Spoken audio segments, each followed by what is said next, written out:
আসসালামু আলাইকুম।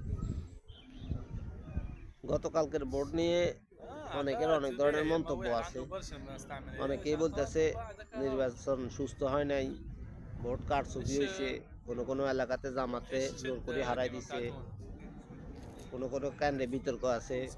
সব কিছুই আমলে নিলাম, সব কিছুই মনে করেন মেনে নিলাম।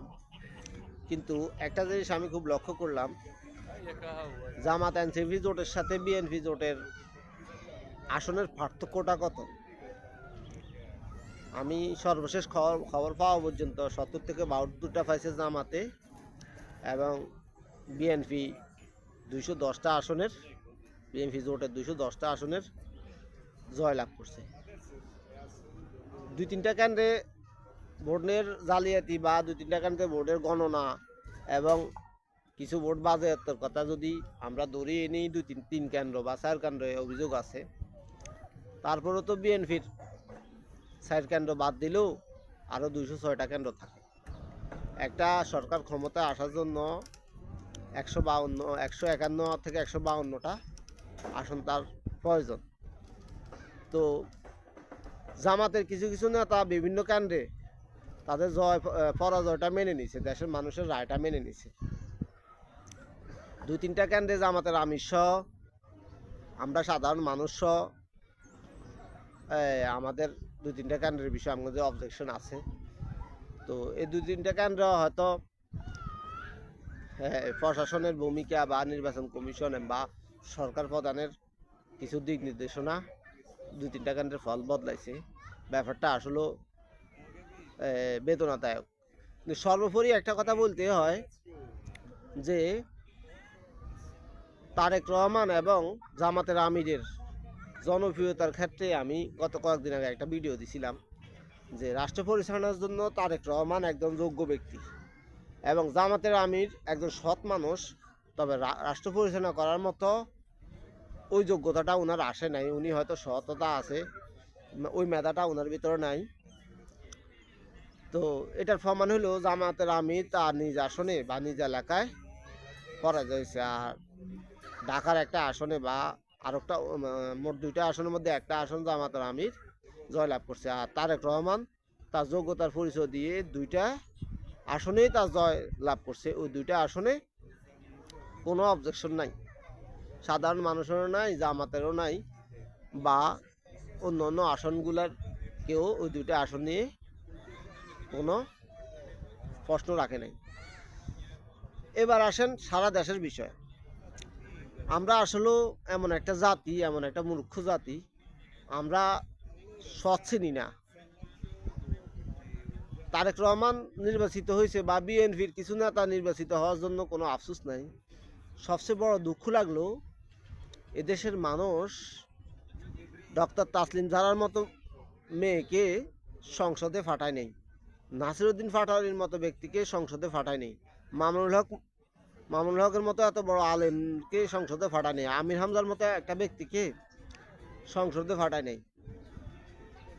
এদের প্রতিদ্বন্দ্বী যারা আছে তারা অবশ্যই সাদাবাজ, খুন খারাপি, দর্শন, বিভিন্নভাবে কোনো না কোনো খারাপ কাজের সাথে জড়িত। এদেরকে সংসদে পাঠাইছে।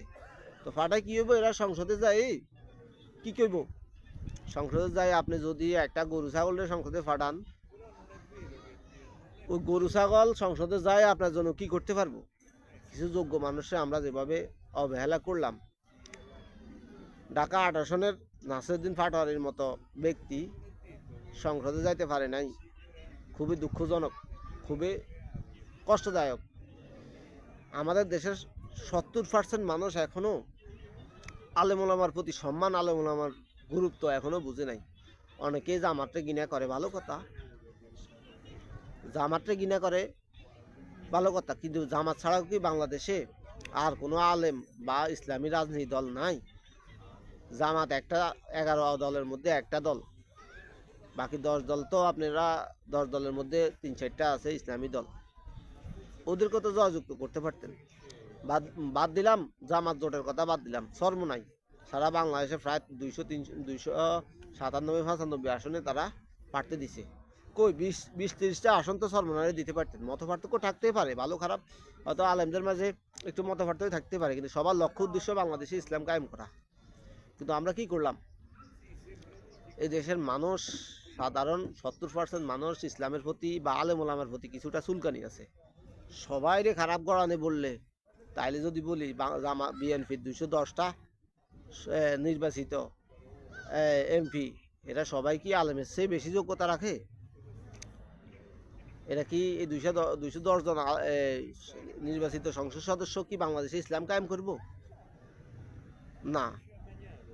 তো আমরা আসলে টাকার বিনিময়ে 500, 1000 টাকা, 2000 টাকার বিনিময়ে সংসদে আমরা নিজের ভোট বিক্রি করি। সংসদে আমরা এমন এমন লোকের ফাটাই, এবং কি ফাটাবার পরে হ্যাঁ, আপনি যেমন কর্ম করবেন, আপনি মন্দার গাছ রুই আপেল ফল আশা করতে পারবেন না। আপনি সংসদে বাজে লোক ফাটাইবেন, ফাটাই দেশের উন্নত খুঁজবেন, দেশের পরিবর্তন খুঁজবেন, এটা কখনোই হইতে পারে না।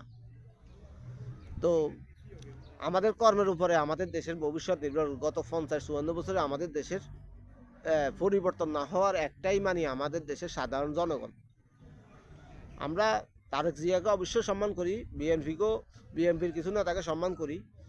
ধরে নিলাম বিএনপি ক্ষমতা আসার দরকার, আসলো, কিন্তু আমরা যে কিছু সাদাবাজে সংসদে পাঠাইলাম ভালো লোক থই, আমরা যে কিছু তরুণ মেধাবীরে বাদ দিয়ে আমরা বুড়া সনাতন পদ্ধতির চিন্তাধারা রাষ্ট্র পরিচালনাকারীকে সংসদে পাঠাইলাম, এটার দায়ভার আমরা নিজেরাই দিতে হইব।